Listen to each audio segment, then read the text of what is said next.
ಯಾರು ಬೀಗ ಹಾಕಿದ್ರು? ನಾನು ಬೀಗ ಹಾಕಿರ್ಲಿಲ್ವಲ್ಲ. ಅಯ್ಯೋ ದೇವ್ರೆ, ನಾವು ಮನೆ ಬಾಡಿಗೆ ಕಟ್ಟಿಲ್ಲ ಅಂತ ಓನರ್ ಬಂದು ಬೀಗ ಹಾಕೊಂಡು ಹೋಗ್ಬಿಟ್ರ. ಅಂದ್ರೆ ನಾವು ಮನೆ ಖಾಲಿ ಮಾಡ್ಬೇಕಾ? ಅಯ್ಯೋ ಎಲ್ಲಪ್ಪ ಹೋಗೋದು. ಇವ್ರು ಬೇರೆ ಇಲ್ಲ. ಮತ್ತೆ ಅಮ್ಮನ ಮನೆನಾ? ಬೇಡಪ್ಪ ಬೇಡ, ಅವ್ರಿಗೆ ಈಗ ತಾನೇ ಆಪರೇಷನ್ ಆಗಿ ಚೇತರಿಸ್ಕೊತಾ ಇದ್ದಾರೆ. ನಾನು ಮತ್ತೆ ಅಲ್ಲೋಗಿ ಬರೋಲ್ಲ.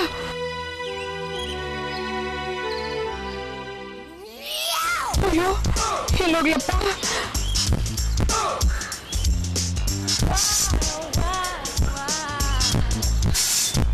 ಆಶು, ಆಶಾ, ಏ ಆಶಾ,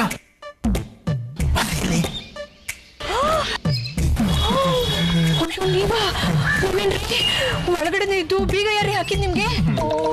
ಕಣೆ, ನಾನು ಅಂದರು ನೀನು ಬಾರ್ದು, ನೀನು ಬರ್ತೀಯ ಅನ್ಬಿಟ್ಟು ನೋಡಲ್ಲಿ ಆಶಾ ಲಾಕ್ನೆ ಹಾಕ್ಸಿದೀನಿ. ಅಯ್ಯೋ ನಿಮ್ ಮಾತಿಗೆ ಇಷ್ಟು ಬಡ್ಕೊಂಡ್ರು. ಯಾರೇ ನಿಮ್ಮನ್ ಕೊಟ್ಟು ಬೀಗ ಹಾಕಿದ್ದು? ಅಯ್ಯೋ ಆ ಕಥೆನೆಲ್ಲ ಆಮೇಲೆ ಹೇಳ್ತೀನಿ. ಮೊದಲು ಬೀಗ ತಗೊಂಡು ಒಳಗೆ ಬಾರಿ.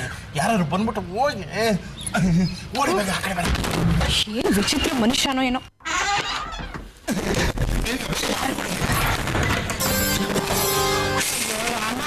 ನೀವು ಬೀಗ ಹಾಕ್ಸಿದ್ ನೋಡಿ ನನ್ಗೆ ಎಷ್ಟು ಭಯ ಆಗಿತ್ತು ಗೊತ್ತಾ?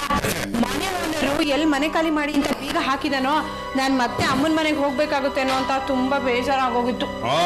ನಾನು ಬೀಗ ಹಾಕ್ತೆ ಹೋಗಿದ್ರೆ ಮಾವನ ಮನೇಲಿ ಇರ್ಬೇಕಾಗಿತ್ತು. ಅಯ್ಯೋ ನಾ ಹೇಳಿದ್ದೆ ಹೇಳ್ತಾ ಇದ್ರಲ್ಲ, ನಮ್ಮ ಅಮ್ಮನ ಮನೆ ನಿಮ್ ಮಾವನ ಮನೆ ಅಲ್ವಾ? ಮಾವನ ಮನೆ ಅಂದಿದ್ದು ಜೈಲ್ ಕಡೆ. ರೇ ಸುಮ್ನೆ ರೀ, ಜೈಲ್ಗೆ ಯಾರೀ ಮಾವನ ಮನೆ ಅಂತಾರೆ? ಕಡೆ, ಈ ಸಿಟಿ ಲಿಮಿಟ್ ದಾಟದ ಮೇಲೆ ಒಂದು 10-20 ಎಕರೆ ಜಮೀನಲ್ಲಿ ನಮ್ಗೆ ಅಂತ ಒಂದು ದೊಡ್ಡ ಅರಮನೆ ಕಟ್ಟಿರ್ತಾರೆ. ಆ ಅರಮನೆಯಲ್ಲಿ ಸಿಕ್ಕಾಪಟ್ಟೆ ರೂಮ್ಗಳು ವಿತ್ ಅಟ್ಯಾಚ್ ಬಾತ್ರೂಮ್ ಬೇರೆ. ಅಲ್ಲಿ ಕಡಪಾಕಲ್ಲಿ ಹಾಕಿರ್ತಾರೆ ತಣ್ಣಗಿರ್ಲಿ ಅಂತ. ಅದ್ರ ಮೇಲೆ ನಮ್ಮನ್ನು ಕೂರಿಸಿ ಅವ್ರದ್ದು ಯಾರು ಯೂನಿಫಾರ್ಮ್ ಕೊಟ್ಬಿಟ್ಟು ಹೊತ್ತೊತ್ತಿಗೆ ಸರಿಯಾಗಿ ತೂಕ ಹಾಕಿ ಊಟ ಹಾಕ್ತಾರೆ ಕಣೆ. ಪಾಪ ಹಗಲು ರಾತ್ರಿ ಅಂದೆ ಕಣ್ಣಿಗೆ ಎಣ್ಣೆ ಬಿಟ್ಕೊಂಡು ನಮ್ಮನ್ನು ಕಾಯ್ತಾರೆ. ಇಂಥ ರಾಜೋಪಚಾರ ಮಾಡ್ತಾರಲ್ಲ, ಅದಕ್ಕೆ ಅದು ನಮ್ಮ ಮಾವನ ಮನೆ ಅಂತಾರೆ. ಈಗ ಜೈಲ್ಗೆ ಹೋಗೋಂತ ಪರಿಸ್ಥಿತಿ ನೀವ್ಯಾಕೆ ತಂದ್ಕೊಂಡ್ರೆ? ಲೇ, ನಾನಂತ ದೊಡ್ಡ ತಪ್ಪೇನು ಮಾಡಿಲ್ಲ ಕಣೆ. 4 ಜನಕ್ಕೆ ಸಾಲ ಕೊಡ್ಬೇಕಷ್ಟೇ. ಅವ್ರು ಬರೋ ಟೈಮ್ನಲ್ಲಿ ನಾನು ಇರೋದು, ನಾನು ಸಾಲ ಕೊಡಲ್ಲ ಅನ್ನೋದು, ಅವ್ರು ಗಲಾಟೆ ಮಾಡೋದು, ಮತ್ತು ಪೊಲೀಸ್ನವ್ರನ್ನ ಕರ್ಕೊಂಬರೋದು. ಈ ರಂಪ ರಾಧ ಅಂತ ಎಲ್ಲ ಯಾಕೆ ಅಂದ್ಬಿಟ್ಟು ನಾನೇ ಮನೆ ಒಳಗಿದ್ದು ಬೀಗ ಹಾಕಿಸ್ಕೊಂಡ್ಬಿಟ್ಟಿದ್ದೀನಿ. ಅಲ್ಲ ರೀ, ನೀವು ಒಳಗಡೆನೆ ಇದ್ದು ಹೊರಗಡೆ ಹೇಗೆ ಬೀಗ ಹಾಕ್ಸಿದ್ರಿ? ಇದು ವರ್ಷದ ಪ್ರಶ್ನೆ. ಈಗ ನಾನು ಒಳಗಿದ್ದೆ, ನೀನು ಹೊರಗಡೆಯಿಂದ ಹೇಗೆ ಬಂದೆ? ನೀವ್ ಕಿಟಕಿಯಿಂದ ಬೀಗದ ಕೈ ಕೊಟ್ರಿ, ನಾ ಬೀಗ ತೆಕೊಂಡ್ ಬಂದೆ. ಹಂಗೇನೆ. ಹೊರಗಡೆ ಒಬ್ಬ ಹುಡುಗ ಗೋಲಿ ಆಡ್ತಾ ಇದ್ದ, ಅವನು ಕರೆದು ಒಂದ್ಕಲ್ ಬೀಗದ ಕೈ ಕೊಟ್ಟೆ. ಅವನು ಬೀಗ ಹಾಕ್ಬಿಟ್ಟು ಕೀನ ನನ್ನ ಕೈಲಿ ಕೊಟ್ಟ. ಒಳಗಡೆ ನೆಮ್ಮದಿಯಾಗಿದ್ದೀನಿ. ಈ ಬುದ್ಧಿವಂತಿಕೆನ ದುಡ್ಡು ಸಂಪಾದನೆ ಮಾಡೋದ್ರಲ್ಲಿ ಉಪಯೋಗಿಸ್ಬೇಕು. ನಮ್ ಸಾಲನಾದ್ರೂ ತೀರುತ್ತೆ. ಹೌದೌದೌದು. ಈ ಸಾಲಗಾರರಿಂದ ತಪ್ಪಿಸ್ಕೋಬೇಕು, ಈ ತಾಪತ್ರಯನೆಲ್ಲ ಕಳ್ಕೋಬೇಕು ಅಂತ ಸಿಕ್ಕಾಪಟ್ಟೆ ಬುದ್ಧಿನ ಉಪಯೋಗಿಸ್ತೆ ನೋಡು. ಅದಕ್ಕೆ ಈ ಸ್ಥಿತಿಗೆ ಬಂದಿದ್ದೀನಿ. ಈಗ ನಮ್ಗೆ ಒಟ್ಟು ಚೂರು ಅಂತ ಆಯ್ತು ಕಣೆ. ಏನಾದ್ರು ಒಂಚೂರು ಮಾಡಕ್ಕೆ ಹೊರಗಡೆ ಹೋಗಿ ಏನೂ ತಿನ್ನಂಗಿಲ್ಲ, ಒಳಗಡೆ ನೋಡಿದ್ರೆ ಏನೂ ಇಲ್ಲ. ಏನಾದ್ರು ಒಂಚೂರು ಮಾಡಕ್ಕೆ ಸುತ್ತದ. ಸ್ವಲ್ಪ ಹೊತ್ತು ಸುಮ್ಮನೆ ಇರ್ರಿ. ನಾನು ಆ ಸಿಟಿ ಬಸ್ಸಲ್ಲಿ ಸತ್ಕೊಂಡ್ ಬಂದಿದ್ದೀನಿ. ಇವಾಗ ಪಾಪನ ಪ್ಲೇ ಹೋಮಿಂದ ಕರ್ಕೊಂಡ್ ಬಂದ್ಬಿಟ್ರಾ? ಇದೊಂದಾದ್ರೂ ಒಳ್ಳೆ ಕೆಲಸ ಮಾಡಿದ್ರಲ್ಲ. ಒಲೆ ಹಚ್ತೀನಿ, ಒಂದ್ ಅರ್ಧ ಗಂಟೆ ಇರಿ. ಅರ್ಧ ಗಂಟೆ ಕಾಯ್ಬೇಕಾ? ಅಯ್ಯೋ, ಹಸಿಯುತ್ತಿದೆ ನನಗಿಲ್ಲಿ ಹೊಟ್ಟೆ. ಇಲ್ಲಿ ಇವನು ಎದ್ಬಿಟ್ರೆ ಬಿನ್ನಿ ಮಿಲ್ ಸೈರನ್ಗಿಂತ ಜೋರಾಗಿ ಹೋಗ್ತಾನೆ. ಸೈಲೆಂಟ್ ಆಗಿ ಇದ್ಬಿಡ್ತೀನಿ.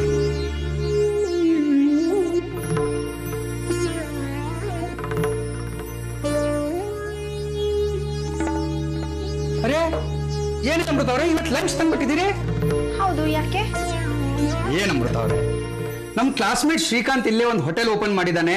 1 ವಾರದಿಂದ ನಿಮ್ಮ ಸ್ಟಾಫ್ನೆಲ್ಲ ಕರ್ಕೊಂಡು ಊಟಕ್ಕೆ ಬಾ ಅಂತ ಹೇಳ್ತಾ ಇದ್ದಾನೆ. ಇವತ್ತು ಎಲ್ಲರೂ ಒಟ್ಟಿಗೆ ಲಂಚ್ಗೆ ಹೋಗೋಣ ಅಂತ ಹೇಳಿರ್ಲಿಲ್ವಾ?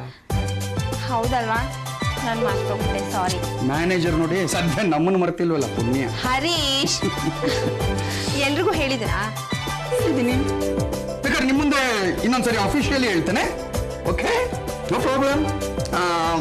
ಮೈ ಡಿಯರ್ ಫ್ರೆಂಡ್ಸ್, ವಸಂತಿ ಅವರೇ, ಶ್ರೀನಿವಾಸಯ್ಯ ಅವರೇ ಆ್ಯಂಡ್ ಮಿಸ್ಟರ್ ಅಶೋಕ್, ಇವತ್ತು ನಾವೆಲ್ಲರೂ ಒಟ್ಟಿಗೆನೆ ನಮ್ಮ ಕ್ಲಾಸ್ಮೇಟ್ ಶ್ರೀಕಾಂತ್ ಅವ್ರ ಹೋಟೆಲ್ಗೆ ಲಂಚ್ಗೆ ಹೋಗ್ತಾ ಇದ್ದೀವಿ. ಸರ್, ನಾನು ಅಶೋಕ ಅಂದ್ರೆ ತಾವೇ ಅಲ್ವೇನ್ರಿ? ತಮ್ಮನ್ನು ಕರ್ಕೊಂಡು ಹೋಗ್ತಾ ಇದ್ವಿ. ಸರ್ ಆದ್ರೆ ನಾನು ಇವತ್ತು ಬಿಸಿಬೇಳೆ ಬಾತ್ ತಂದ್ಬಿಟ್ಟಿದ್ದೀನಿ ಸರ್. ರಾತ್ರಿ ಉಳಿದಿರೋದು ಹಳಸಿರೋದು ತಂದಿರ್ತೀಯ, ನನಗೆ ಗೊತ್ತಿಲ್ವಾ? ಅದು ಹೋಗಿ ಬೀದಿ ನಾಯಿಗೆ ಹಾಕೋ, ಹೋಟೆಲ್ನಲ್ಲಿ ಊಟ ಮಾಡ್ಕೊಂಡ್ ಬರೋಣ. ಸರ್ ಬೀದಿ ನಾಯಿ ವೆಜಿಟೇರಿಯನ್ ತಿನ್ನಲ್ಲ ಸರ್. ಅದೇನಿದ್ರು ಚಿಕನ್ನು ಮಟನ್ನು ಮಕ್ಕಳು. ಓ ಹೌದಲ್ವಾ?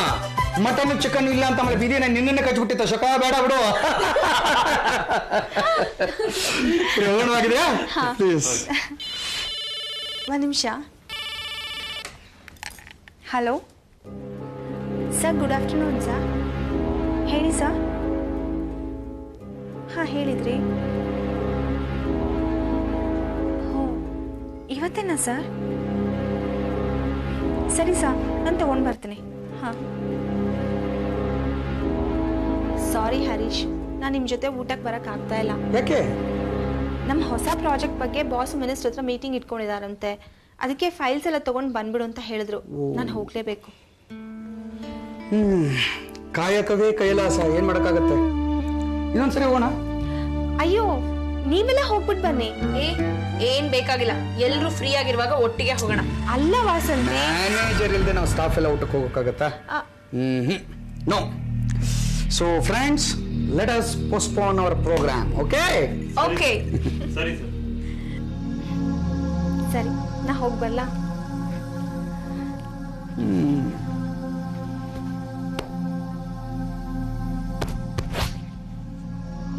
ಯಾಕೆ ಊಟ ಪ್ರೋಗ್ರಾಮ್ ಕ್ಯಾನ್ಸಲ್ ಆಯ್ತು?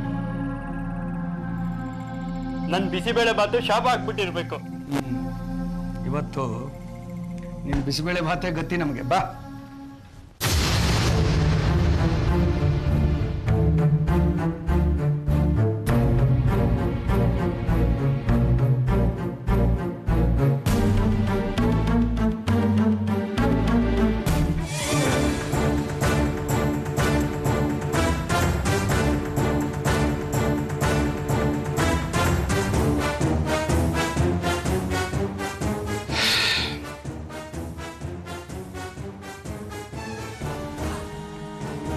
ಮಿಸ್ಟರ್ ಜಗದೀಶ್, ಯಾಕಿಷ್ಟೊಂದು ಅವಸರವಾಗಿ ಸಾಹೇಬ್ರನ್ನ ನೋಡೋದಕ್ಕೆ ಹೋಗ್ತಾ ಇದ್ದೀನಿ? ಓಡಿ ಆಯಾಸ ಮಾಡ್ಕೋಬೇಡಿ. For your kind information, you are too late. ಸಾಹೇಬ್ರು ಏರ್ಪೋರ್ಟಿಗೆ ಹೊರಟಿದ್ದಾಯ್ತು. ಜಗದೀಶ್ ಅವರೇ, 6 ತಿಂಗಳಿಂದ ನೀವು ಕಷ್ಟಪಡ್ತಿದ್ರಲ್ಲ ಇಲ್ಲಿಗೆ ಬಂದು ಆ ಸೆಟ್ವುಡ್ ಟೌನ್ ಪ್ರಾಜೆಕ್ಟ್ ಅನ್ನ ತಗೋಬೇಕು ಅಂತ, ಅದು ನನಗಾಯ್ತು. ಸಾಹೇಬ್ರ ಫೈನಲ್ ಒಪ್ಪಿಗೆನೂ ಸಿಕ್ಕಾಯ್ತು. ಅಮೃತ ಅವರೇ, ಫೈಲ್ ತೋರಿಸಿ.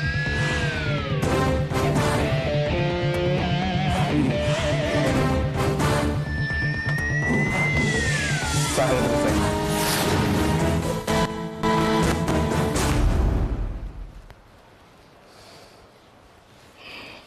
ಮಿಸ್ಟರ್ ಜಗದೀಶ್, ಈಗಲೂ ನಾನೇ ಗೆದ್ದೆ. ಅದಕ್ಕೆ ಏನ್ ಹೇಳಿದ್ರು, ಇನ್ನೇನು ಹೊಡೆದು ಬಿಸಾಕ್ತೀನಿ. ಏನು ಜಗದೀಶ್ ಅವರೇ, ಒಂದು ಸಣ್ಣ ಮೀನನ್ನು ಕೂಡ ಹೊಡೆದು ಬಿಸಾಕಾಗಿಲ್ವಲ್ಲ ನೀವು? ನಿಮ್ಗೆ ಸಿಗೋದು ಕೋಳಿ ಕುರಿ, ನನಗ್ ಸಿಗೋದು ಆನೆ ಕುದುರೆ ಅಂತ ಆವತ್ತೇ ಹೇಳಿದ್ದೆ. ಈಗಲೂ ನಾನು ಗೆದ್ದಿದ್ದೀನಿ. ಮಿಸ್ಟರ್ ಜಗದೀಶ್, ನನ್ನ ಜೊತೆ ನೀವು ಬೇಟೆ ಆಡೋದಕ್ಕೆ ಬರಬೇಡಿ. ಪೈಪೋಟಿ ಮಾಡಿ ಸೋತು ಸೊರಗೋದು ಬೇಡ. ಯಾಕೆ ಅಂದರೆ ನಿಮ್ಮ ಆರೋಗ್ಯಕ್ಕೆ ಅದು ಒಳ್ಳೆಯದಲ್ಲ.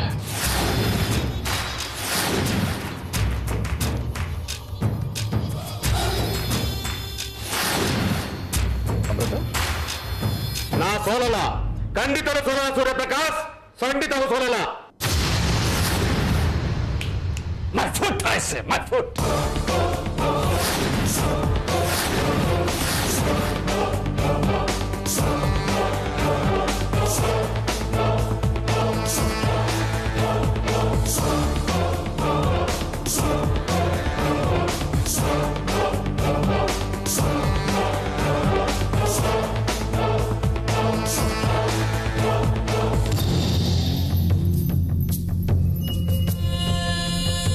ನಾಗ ಎಲ್ಲಿದ್ದೀರಿ? ನಾನು ಜಗದೀಶ್ ಮಾಡ್ತಾ ಇರೋದು ಈ 5 ನಿಮಿಷ ನಾನು ಹತ್ತಾ ಇರ್ಬೇಕು. ನೀನು ನಿನಗೊಂದು ಡೀಲ್ ಒಪ್ಪಿಸ್ತಾ ಇದ್ದೀನಿ.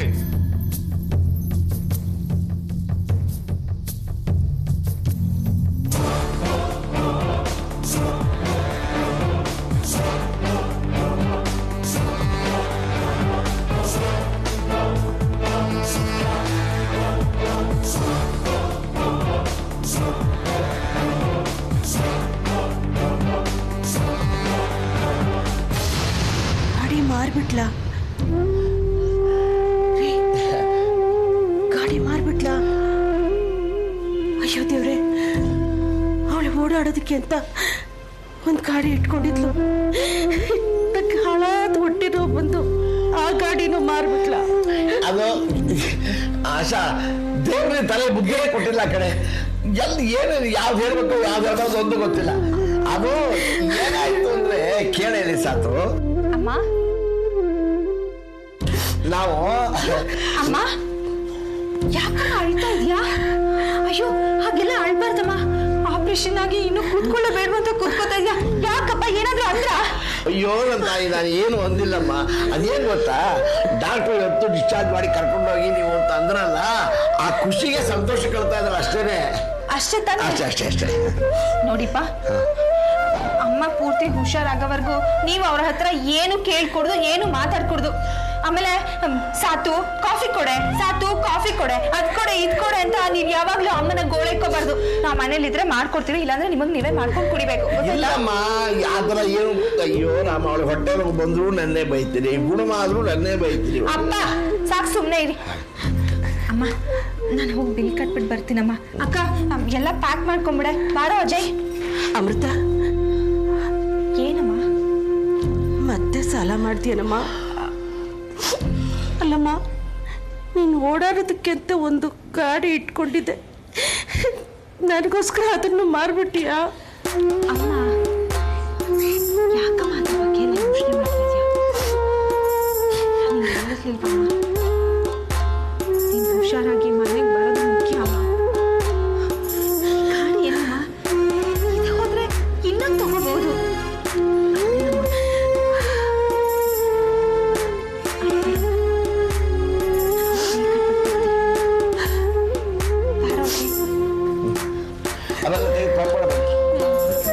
ಅಜಯ್ ಬಾರೋ. ಕೊನೆಯವರೆಗೂ ಅಮಿತ್ ನಾನು ನೋಡಕ್ ಬರ್ಲೇ ಇಲ್ವಲ್ರಿ? ಅಮ್ಮ ಯಾಕಮ್ಮ ಅವನ ಹೆಸರು ಹೇಳ್ತಾ ಇದೀಯ ನೀನು? ಅವ್ರು ನೀನು ಯಾವಾಗ ನೆನೆಸ್ಕೋಬೇಡ ನೀನು. ಅಲ್ಲ ಪಾಪ ನೀನು ಆಸ್ಪತ್ರೆ ಇಷ್ಟು ಒದ್ದಾಡ್ತಿದ್ಯಾ ಅಂತ ಅಜಯ್ ಅವ್ರ ಮನೆಗೆ ಹೋಗಿ ಹೇಳ್ದೆ ಅಮ್ಮ. ಆದ್ರೂ ನೀನು ನೋಡಕ್ ಬರ್ದೆ ಹೆಂಡತಿ ಜೊತೆ ಹನಿಮೂನ್ಗೆ ಹೋಗಿದ್ದಾನೆ. ಅಸಹ್ಯ ಆಗುತ್ತೆ ಅವ್ರನ್ನ ನೆನೆಸ್ಕೊಂಡ್ರೆ. ನೋಡು, ಅವನಿನ ಹೊತ್ತಲ್ಲಿ ಹೊಟ್ಟೆ ಇಲ್ಲ ಅಂತ ಅನ್ಕೊಂಡ್ಬಿಡು. ಆಶಾ, ಅಮಿತ್ ವಿಚಾರ ಬಿಡಮ್ಮ. ಆಯ್ತಪ್ಪ, ಅಮಿತ್ ವಿಚಾರ ನಾನು ಬಿಟ್ಟೇ ಬಿಡ್ತೀನಿ. ಆದ್ರೆ ಈ ಅಪೂರ್ವ ಅವ್ಳೇನಪ್ಪ ಆಗಿತ್ತು? ಅಲ್ಲಪ್ಪ, ಅಮ್ಮಂಗೆ ಹುಷಾರಿಲ್ಲ ಅಂತ ನಾನು ಅಮೃತನೇ ಹೋಗೋಳು ಫೋನ್ ಮಾಡಿದೀವಪ್ಪ. ಆದ್ರೂ ಅವಳ ಅಮ್ಮ ನೋಡಕ್ ಒಂದ್ಸಲಿನೂ ಬರ್ಲಿಲ್ಲ. ಆಶಾ, ಎಲ್ಲ ಇಲ್ಲೇ ಆಗ್ಬೇಕಮ್ಮ ನಿಂಗೆ. ಅವಳ ಆರಾಮಾಗಿ ಹುಷಾರಾಗಿ ಮನೆಗೆ ಬರ್ಲಿ, ನಿಧಾನವಾಗಿ ಎಲ್ಲ ಮಾತಾಡೋಣ. ಇವಾಗ ಏನೀಗ ಅಮೃತನ್ ಕಳ್ಸೋ ಬಂದು ಬಿಲ್ ಕೊಡೋದಕ್ಕೆ ನಿನ್ ಕಳ್ಸಿದ್ರೆ ಎಷ್ಟೋ ವಾಸಿ ಆಗಿತ್ತು. ನೀ ಸುಮ್ಮನೆ ಪ್ಯಾಕ್ ಮಾಡು ನೀನು. ಸರಿ. ಅಯ್ಯೋ, ಒಳ್ಳೆ ಕತೆ ನೀನು. ಅಪೂರ್ವ, ಏನು ಮಾಡ್ತಾ ಇದೀಯಮ್ಮ? ಮ್ಯಾಗ್ಝಿನ್ ಓದ್ತಾ ಇದ್ದತ್ತೆ. ಒಳ್ಳೇದಾಯ್ತು. ಅಯ್ಯೋ ಕೂತ್ಕೋ ನೀನು. ನೋಡು, ಇವ್ರು ಪದ್ಮಿನಿ ಅಂತ ನಮ್ಮ ಫ್ಯಾಮಿಲಿ ಡಾಕ್ಟ್ರು. ಹಲೋ. ಅಪೂರ್ವ, ಇವ್ರು ತುಂಬ ದೊಡ್ಡ ಡಾಕ್ಟ್ರಮ್ಮ. ನಮ್ಮ ಫ್ಯಾಮಿಲಿಲಿ ಯಾವುದೇ ಡೆಲಿವರಿ ಕೇಸು, ಪ್ರೆಗ್ನೆಂಟ್ ಕೇಸ್ನ ಇವರೇ ಅಟೆಂಡ್ ಮಾಡೋದು. ಇವ್ರ ಕೈಗುಣ ಅಂತೂ ತುಂಬ ಚೆನ್ನಾಗಿದೆಯಮ್ಮ. ಇವ್ರು ಯಾವುದೇ ಪ್ರೆಗ್ನೆಂಟ್ ಕೇಸ್ನ ಅಟೆಂಡ್ ಮಾಡಿದ್ರು ನಾರ್ಮಲ್ ಡೆಲಿವರಿ ಅಂತೂ ಗ್ಯಾರಂಟಿ. ಸಿಸೇರಿಯನ್ ಅನ್ನೋದು ಇಲ್ಲಕ್ಕೆ ಇಲ್ಲಮ್ಮ. ನಿನಗೋಸ್ಕರ ಇವ್ರನ್ನ ಕರ್ಕೊಂಡ್ಬಂದಿದ್ದೀನಿ. ನನಗೋಸ್ಕರ ಯಾಕೆ ಕರ್ಸಿದ್ರಿ ಅತ್ತೆ?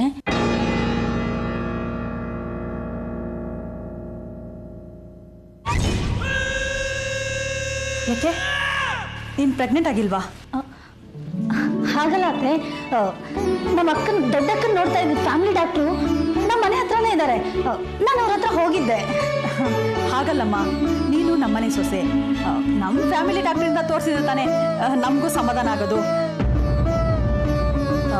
ಅದು ಅಲ್ದಲೇ ನಮ್ಮ ವಂಶದ ಕುಡಿನ ನೀನು ಹೊಟ್ಟೆಲ್ ಹೊತ್ಕೊಂಡಿದ್ಯಾ. ಅದ್ರ ಕಷ್ಟ ಸುಖ ಎಲ್ಲ ನಾನೇ ತಾನೇ ನೋಡಬೇಕು. ಚೊಚ್ಚಲೆರಿಗೆ ಅಂತೇಳಿ ನಾನು ನಿಮ್ಮ ತಂದೆ ಮನೆಗೆ ನಿನ್ನನ್ನು ಕಳಿಸೋದು ಅವ್ರಿಗೂ ಕಷ್ಟ, ಅವರಿಂದ ನಿನಗೂ ಕಷ್ಟ, ಯಾರಿಗೂ ಕಷ್ಟ ಆಗಬಾರ್ದು ಅಂತ ನಮ್ಮ ಡಾಕ್ಟ್ರನ್ನ ಇಲ್ಲಿಗೆ ಕರೆಸಿದ್ದೀನಿ. ಇವ್ರದ್ದು ನರ್ಸಿಂಗ್ ಹೋಮ್ ಇದೆಯಮ್ಮ, ಎಲ್ಲ ಇವರೇ ನೋಡ್ಕೊತಾರೆ. ಡೆಲಿವರಿ ಆಗಿ ನಿನ್ನ ಕೈಗೆ ಮಗು ಕೊಡೋ ತನಕ ನೀನು ಎಲ್ಲ ಕೇರ್ನು ನಾನೇ ತಗೋತೀನಿ. ಡಾಕ್ಟ್ರೇ, ಇವಳು ಪ್ರೆಗ್ನೆಂಟ್ ಅನ್ನೋದು ಬಿಟ್ಟರೆ ಇವಳು ದೇಹದ ಪರಿಸ್ಥಿತಿ ಹೇಗಿದೆ ಅನ್ನೋದು ನಮಗೇನು ಗೊತ್ತಿಲ್ಲ. ನೀವೇ ಚೆಕಪ್ ಮಾಡಿ ನಮ್ಗೆ ಹೇಳಬೇಕು. ಹಾಗೆ ನರ್ಸಿಂಗ್ ಹೋಮ್ಗೆ ಕರ್ಕೊಂಡೋಗಿ ಚೆಕಪ್ ಮಾಡಿಸ್ಬೇಕು ಅಂತ ಅಗತ್ಯ ಇದ್ದರೆ ಕರ್ಕೊಂಡೋಗಿ ಚೆಕಪ್ ಮಾಡಿಸಿ.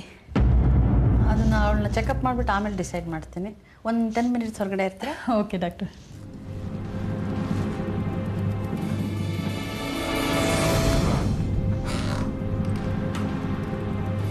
ಏನು ಅಪೂರ್ವ, ಏನು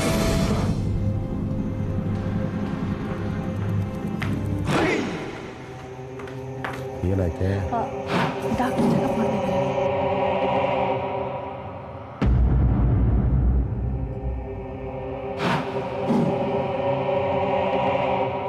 ಡಾಕ್ಟರ್, ನನ್ನ ಹತ್ರ ಒಂದು ವಿಷಯ ಹೇಳಬೇಕು. ಇನ್ನೂ ನನ್ನನ್ನು ಚೆಕಪ್ ಮಾಡೋಗುತ್ತೆ ಇಲ್ಲ.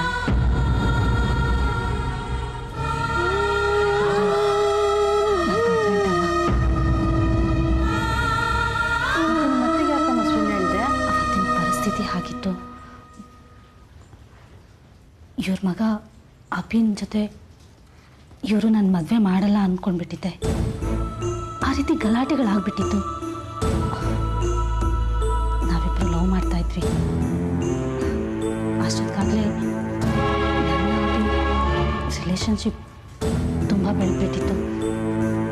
ಅದಕ್ಕೆ ಆ ಪರಿಸ್ಥಿತಿಲಿ ನಾನು ಗರ್ಭಿಣಿ ಅಂತ ಹೇಳಿದೆ. ನಿಮ್ಮ ಅತ್ತೆಗೆ ವಿಷಯ ಗೊತ್ತಾದರೆ ಸಿಟ್ಟಾಗಲ್ವೇನಮ್ಮ? ಜಗದಾಂಬ ಸಿಟ್ಟು ಅಂದರೆ ಸುಟ್ಟು ಬೂದಿ ಮಾಡೋ ಅಂತ ಸಿಟ್ಟಮ್ಮ ಅದು. ಡಾಕ್ಟರ್, ಪ್ಲೀಸ್ ನನಗೊಂದು ಹೆಲ್ಪ್ ಮಾಡಿ. ನನ್ನ ಅತ್ತೆ ಹತ್ರ ನಾನು ಪ್ರೆಗ್ನೆಂಟು ಅಂತ ಹೇಳಿಬಿಡಿ. 1-2 ದಿನದಲ್ಲಿ ನಂಗೆ ಹೊಟ್ಟೆ ನೋವು ಅಂತ ಹೇಳಿ ನಾನು ನಿಮ್ಮ ನರ್ಸಿಂಗ್ ಹೋಮ್ಗೆ ಬರ್ತೀನಿ. ಅಲ್ಲಿ ನಂಗೆ ಅಪಾರ್ಷನ್ ಆಯಿತು ಅಂತ ಹೇಳಿಬಿಡಿ. ಅಲ್ಲಿಗೆ ನಾಟಕ ಮುಗ್ದೋಗುತ್ತೆ.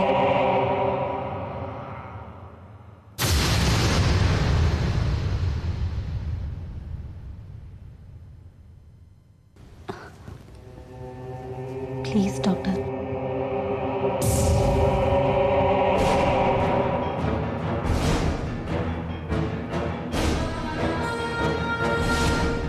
Please doctor. ನಾನು ಹಾಗೆಲ್ಲ ಸುಳ್ಳು ಹೇಳೋಕ್ಕಾಗೋದಿಲ್ಲಮ್ಮ. ನನಗೊಂದು ಹೆಲ್ಪ್ ಮಾಡಿ. ನೋಡೋಣ, ಯೋಚನೆ ಮಾಡ್ತೀನಿ. ಬರ್ತೀನಿ.